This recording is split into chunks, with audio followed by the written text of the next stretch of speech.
नमस्कार, मैं रीनू यादव आप सभी दर्शकों का अन्नदाता कार्यक्रम में स्वागत करती हूं। किसान बहुत परिश्रमी होते हैं। वे खेतों में जी तोड़ मेहनत करते हैं। जो अनाज, फल और सब्जियां उगाते हैं, हमारे देश की अर्थव्यवस्था का लगभग समूचा भार उन्हीं के कंधों पर ही है।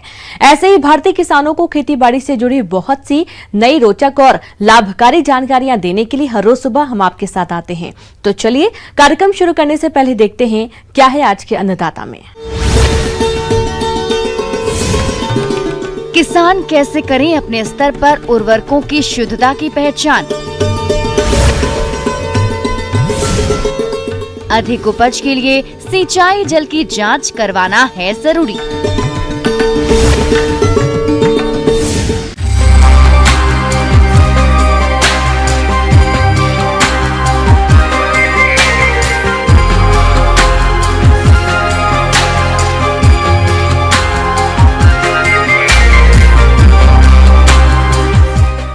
किसान उर्वरकों को बाजार से खरीदते हैं और अधिक लाभ के चक्कर में कई दुकानदार इन उर्वरकों में मिलावट करके बेचते हैं। इसलिए ऐसे मिलावटी उर्वरकों की खरीदी से बचने के लिए आपको उर्वरक खरीदते समय इनकी शुद्धता की जांच करना जरूरी है। तो किसान किस प्रकार से करें उर्वरकों की जांच, आइए इस बारे में जानते हैं कृषि अधिकारी डॉक्टर रणधीर भारद्वाज से।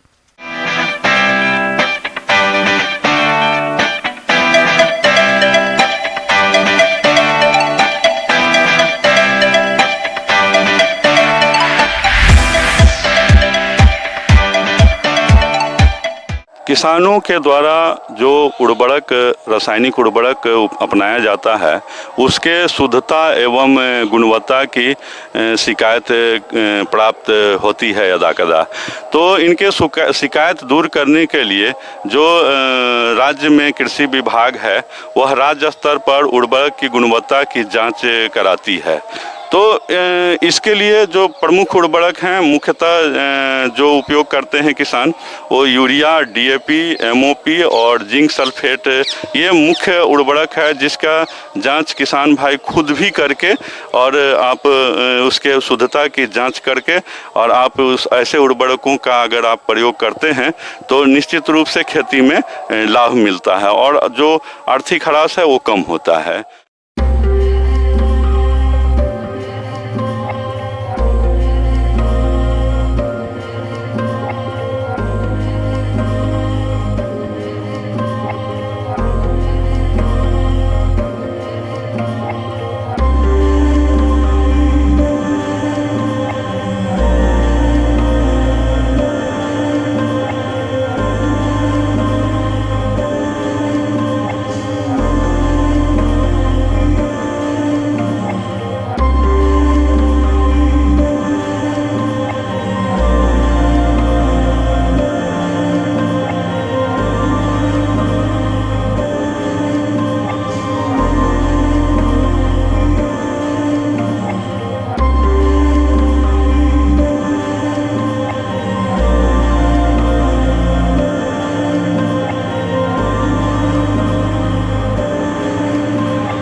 कैसे करेंगे।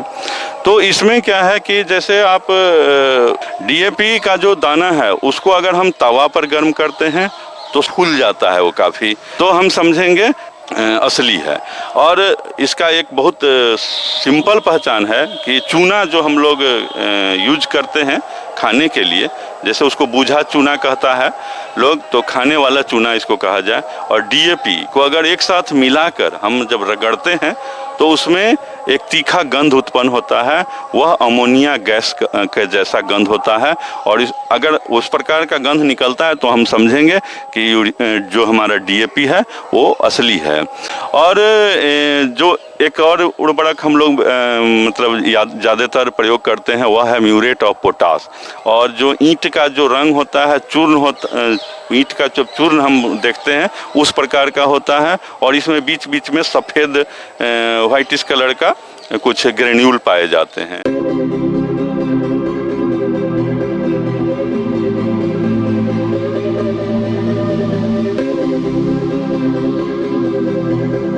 पिसा हुआ लाल मिर्च जैसा मिश्रण होता है। शुद्ध म्यूरेट ऑफ पोटाश के दाने नम करने पर आपस में चिपकते नहीं हैं।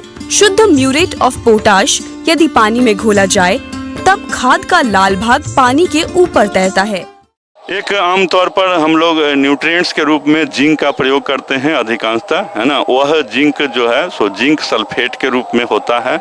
इसका जो हम शुद्धता का जो पहचान करते हैं वह है कि 2 गिलास लेते हैं और 1 चम्मच डीएपी और एक दूसरे गिलास में 1 चम्मच जिंक सल्फेट मिलाते हैं। दोनों में 50-50 ml डिस्टिल वाटर का घोल लें और पूर्ण रूप से जब अगर घुल जाए तो सफ़ेद दही जैसा थक्का बनता है।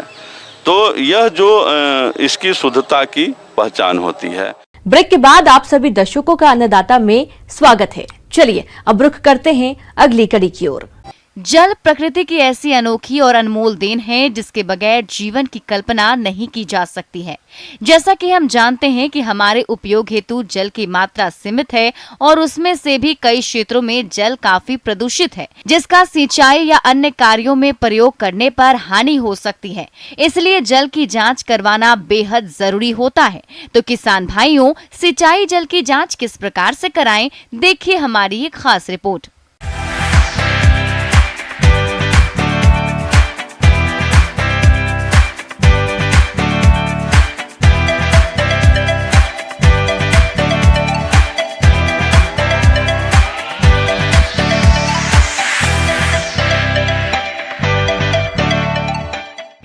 आप लोग सब्जी का उत्पादन करते हैं, अनाज का उत्पादन करते हैं, दलहन, तिलहन, धान, सारी चीज़ों का। आजकल एक सामान्य बात हो गई है, बाजार में लोगों को डर लगता है कि हमारी सब्जी में जो तत्व होना चाहिए वो ना होकर और कहीं अन्य दूसरे तत्व तो उसमें प्रवेश नहीं कर गए हैं, जिसमें मुख्य रूप से पानी शामिल है। कहीं हम बहुत ही ज़्यादा प्रदूषित पानी का उपयोग कर अपनी खेती में सब्जी और फसलों का उत्पादन तो नहीं कर रहे हैं। सवाल ये उठता है कि कहीं ये पानी प्रदूषित हो जाता है जिसमें लेड की मात्रा आ जाती है, कैडमियम की मात्रा आ जाती है, जिंक होता है, मरकरी आ जाता है, तरह तरह के आयरन भी एकत्रित हो जाता है, उसमें मैंगनीज जमा हो जाता है, जिंक जो हमारे पौधे में आके प्रवेश कर जाता है। बहुत जगह आर्सेनिक की मात्रा बढ़ती जा रही है। अब हम क्या करें, कैसे पहचानेंगे? एक तरफ साफ पानी दिखता है, दूसरी तरफ हमको गंदे पानी में तो हम 10 तरह से विचार कर सकते हैं कि हाँ ये हमारा पानी पॉल्यूटेड होगा। कैसे मालूम पड़ेगा कि हमारा पानी प्रदूषित है या उस फसल के लिए अच्छा है कि नहीं है? आइए हम इस पर चर्चा करते हैं।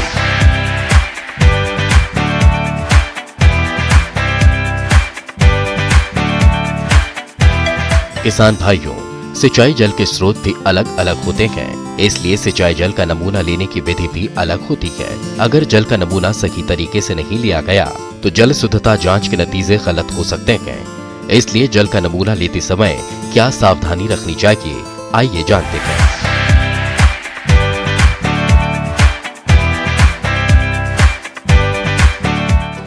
अब रहा सवाल कि उसकी जांच कराने के लिए उसका नमूना लेना है। हम देखते हैं कि हम लोग मिनरल पानी बाजार से लेते हैं, वह बोतल में एक बार जरूर देख लीजिएगा ISI या ISO उसमें डला है। अगर ISI या ISO कोड है उस बोतल में, वह बोतल का प्लास्टिक अच्छा होता है। लेकिन ध्यान रहे कि उस बोतल में पानी पी लेने के या उस पानी को खर्च कर लेने के बाद साफ सुथरी बोतल को, अगर तालाब बहुत गहरा है 1 मीटर की गहराई से, आप और 6 फीट नीचे की गहराई से, अगर बिल्कुल नीचे जा सकते वहाँ की गहराई से, और ऊपर का 4-5 तरह का एक बढ़िया सैंपल लेते चले जाएं और एक जगह उस सैंपल को एकत्रित कर लें एक साफ सुथरी अच्छी किस्म की उसी प्रकार की बाल्टी में, और बाल्टी में डालने के बाद आप बोतल में उस पानी को भर लें तो आपका एक मिक्स आपको सैंपल तैयार हो जाएगा। आपको उसमें स्थान दर्ज करना होगा, आपको उसमें तारीख दर्ज करना होगा। पानी जब स्थिर बिल्कुल रहे 2 घंटा तक, तब उसका सैंपल लेना होगा। सैंपल लेने का दिनांक आप जरूर तय करके उसमें लिख के भेजेंगे। किसान भाइयों, जिस तरह से आप मिट्टी की जांच मिट्टी परीक्षण लैब में करते हैं, ठीक वैसे ही जल नमूना लेकर आप इसकी जांच करा सकते हैं। नमूना लेने के उपरांत बोतल पर किसान को अपने खेत से जुड़ी सारी जानकारियां पत्रक पर लिखनी चाहिए, जैसे किसान का नाम, स्रोत नमूना लेने की तिथि, खेत का खसरा नंबर इत्यादि। जल की जांच आप नजदीकी कृषि विश्वविद्यालय, कृषि विज्ञान केंद्र, मिट्टी परीक्षणशाला या निजी संस्थानों में भी करा सकते हैं। आसपास की भौगोलिक स्थिति से भी परिचय कराना होगा कि वहाँ खदान है कि किस प्रकार की खदानें हैं, तब जाके वह सैंपल की जांच अच्छे से होगी। तब आप इसको अपने नज़दीक के जिला कृषि पदाधिकारी से मिलें, जिला भूमि संरक्षण पदाधिकारी से मिलें या पेयजल स्वच्छता विभाग के पदाधिकारी से मिलें। उसके अलावा हर जिले में कृषि विज्ञान केंद्र भी उपलब्ध है। हर जिले में मिट्टी जांच प्रयोगशालाएं भी हैं। अगर वहाँ जल की क्वालिटी भी टेस्ट कर दें, अगर उनके पास संसाधन मौजूद होंगे, वो भी टेस्ट कर देंगे। पॉल्यूशन कंट्रोल बोर्ड में अगर ज़्यादा आपको ऐसा लगता है कि हमारा पानी बहुत महकता है और बहुत ज़्यादा इसमें शिकायतों का डर रहता है कि शिकायत आ रही है इस पानी में, तो पॉल्यूशन कंट्रोल बोर्ड में भी आप जाके इस पे अपनी बात रख सकते हैं। वे अवश्य कुछ न कुछ आपको मदद करेंगे ताकि आपका पानी अच्छा हो जाए। ब्रेक के बाद एक बार फिर से आप सभी दर्शकों का अन्नदाता कार्यक्रम में स्वागत है। बढ़ते हैं अगली प्रस्तुति की ओर। प्रदेश के जिन किसान भाइयों ने लौकी की फसल लगा रखी है और उनकी फसल फलत की अवस्था पर है, तो इस फसल से गुणवत्ता युक्त अधिक लौकी के उत्पादन के लिए कौन कौन से कार्यों को करें, इस बारे में जानकारी दे रहे हैं विषय विशेषज्ञ प्रांजल सिंह राजपूत। तो किसान भाइयों, आज कद्दू वर्गीय फसलों में सबसे पहले मैं आपसे चर्चा करना चाहूँगा जो सबसे मुख्य फसल है कद्दू वर्गीय फसलों की, लौकी। सबसे ज़्यादा जो हमें इस समस्या होती है या जो हमारे फसलों को नुकसान पहुँचता है, इस समय में हमें अपने खेतों से निकालना चाहिए और समय समय पे निराई गुड़ाई के कर्षण क्रियाएं जो होती हैं उनके द्वारा इन अपने फसल को बचाकर इन खरपतवारों से रखना चाहिए। किसान भाइयों, लौकी की फसल से अधिक उत्पादन प्राप्त करने के लिए आप फसल में सिंचाई करते हुए पोषक तत्वों का प्रयोग कैसे करें, इसकी जानकारी कुछ इस प्रकार है। सिंचाई प्रबंधन हमारे फलों के उत्पादन, सब्जियों के उत्पादन में बहुत महत्वपूर्ण भूमिका रखता है। खासकर गर्मियों के सीजन में जो हमारी खड़ी फसलें रहती हैं, उनमें अगर हम सुचारू रूप से सही समय पे सिंचाई प्रदान न कर पाएं तो हमारी फसलों का उत्पादन जो है बहुत कम हो जाता है या ना भी होता है। सामान्यतः जो लौकी की फसल होती है उसमें 3 से 5 दिनों के अंतराल में सिंचाई की जाती है, परंतु ये जो 3 से 5 दिनों की सिंचाई का अंतराल है, ये मौसम और मिट्टी की किस्म, इन सब बातों पे निर्भर करती है। इस बात का पूरा ध्यान रखना चाहिए कि कहीं फसल में जल भराव ना हो या कमी ना हो, मिट्टी ना फटे। मतलब कमी और अधिकता हमें दोनों चीज़ों को नियंत्रित रखना चाहिए। इसके बाद हम बात करते हैं पोषक प्रबंधन की। पोषक प्रबंधन में हमारे किसान भाइयों, आप सभी ने NPK और FIM का बेसल डोज सभी ने दिया है। उसके बाद अभी खड़ी फसल में हमें आवश्यकता अनुसार 19-19-19 जो NPK है उसका 2 किलोग्राम प्रति एकड़ की मात्रा 200 लीटर पानी में स्प्रे करना चाहिए, जिससे पौधों को पर्याप्त मात्रा में पोषक तत्वों की उपलब्धता रहे और उनका विकास और वृद्धि अच्छी हो। इसके बाद अगर हमें आवश्यकता पड़ती है, जब पौधे पुष्पन की स्थिति में हो उस समय हम 05234 PK का जो स्प्रे है वो करें 2 किलोग्राम प्रति 200 लीटर पानी में, जिससे पौधों में फलन अच्छी हो और अच्छी पैदावार हम प्राप्त कर सकें। किसान भाइयों, लौकी की फसल को कुछ कीट और रोग अधिक नुकसान पहुंचाते हैं, इसीलिए आप इनकी पहचान कर नियंत्रण के लिए क्या करें, इसकी समस्त जानकारी कुछ इस प्रकार से है। इसी श्रृंखला में अगला जो प्रबंधन आता है वो होता है फसल सुरक्षा। फसल सुरक्षा में हमें जो सर्वाधिक परेशानी होती है वो होती है रेड पंपकिन बीटल नामक कीड़े से।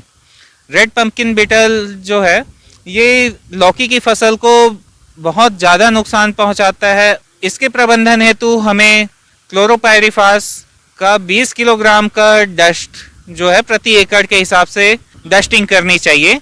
इसके अलावा ये हम लिक्विड फॉर्म में भी कर सकते हैं और उचित होगा कि हम क्लोरोपायरिफास के साथ साइपरमेथ्रिन का जो कॉम्बिनेशन आता है उसे भी हम 2 लीटर प्रति एकड़ के हिसाब से स्प्रे करें।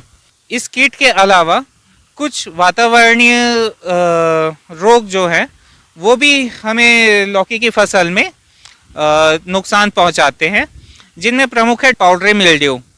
पाउडरी मिल्ड्यू पौधों की पत्तियों में सफ़ेद पाउडर जैसा जम जाता है, जिससे पौधों में प्रकाश संश्लेषण की क्रिया बाधित होती है और पैदावार पे नुकसान होता है। ये मौसमी कारणों से ज़्यादा होता है, जैसे हमारी खड़ी फसल में पुष्पन के समय जब बादल आते हैं या बारिश हो जाती है, जिसके कारण हमें अक्सर पाउडरी मिल्ड्यू रोग का सामना करना पड़ता है। इसकी रोकथाम के लिए हमें कार्बेंडाजिम मैंकोजेब का जो कॉम्बिनेशन आता है उसका 20 ग्राम प्रति पंप के हिसाब से स्प्रे बना के घोल कर स्प्रे करना चाहिए। तो किसान भाइयों, मेरे द्वारा बताई गई बातों को ध्यान में रख के आप अपने फसल की पैदावार को बढ़ाएं और अच्छी उत्पादन प्राप्त करें।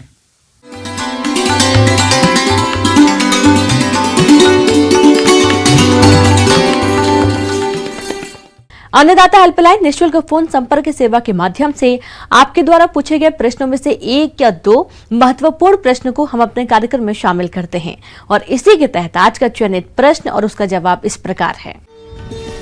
आज की अन्नदाता हेल्पलाइन में जिस प्रश्न को कार्यक्रम में शामिल किया गया है उसे पूछा है उदयपुरिया जिला जयपुर के किसान राम प्रकाश यादव ने।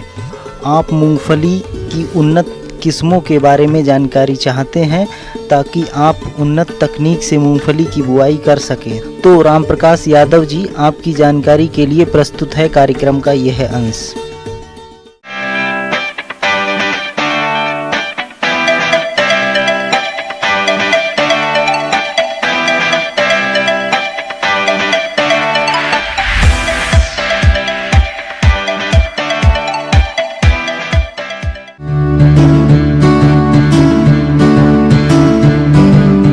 राज्य में हल्की मिट्टी के लिए मूंगफली की विस्तारी किस्में RS1, M13, MA10 जिसे चित्रा के नाम से भी जाना जाता है, जिसमें तेल की मात्रा लगभग 50 से 51% तक होती है। इसके अलावा RG 151, GG2, SB11, TAG 24 तथा DH 83 झुमका किस्में उपयुक्त रहता है। मध्यम तथा दोमट भूमि के लिए अर्ध विस्तारी किस्में RSB 87, RS 138 तथा RG 425 RG 382, गिरनार 2 इत्यादि प्रदेश के लिए उन्नत किस्में हैं।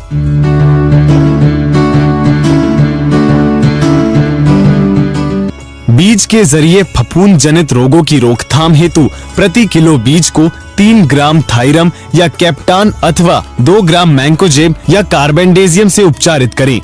कालर सड़न तथा उकठा रोगों के प्रकोप से फसल को बचाने के लिए 4 से 8 ग्राम ट्राइकोडर्मा से प्रति किलो बीज का उपचार लाभदायक पाया गया है। इन उपचारों के बाद 500 ग्राम राइबोजेनियम कल्चर से भी प्रति हेक्टेयर की दर से बीज का उपचार करें।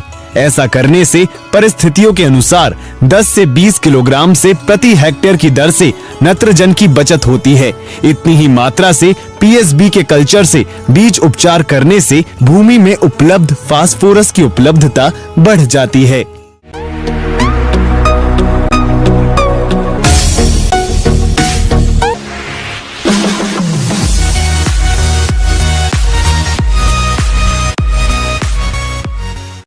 आइए अब एक नजर डालते हैं राज्य के कुछ चुने हुए मंडियों के प्रमुख फसलों के बाजार भाव पर।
किसान भाइयों, अन्नदाता आपकी सेवा के लिए संकल्परत है।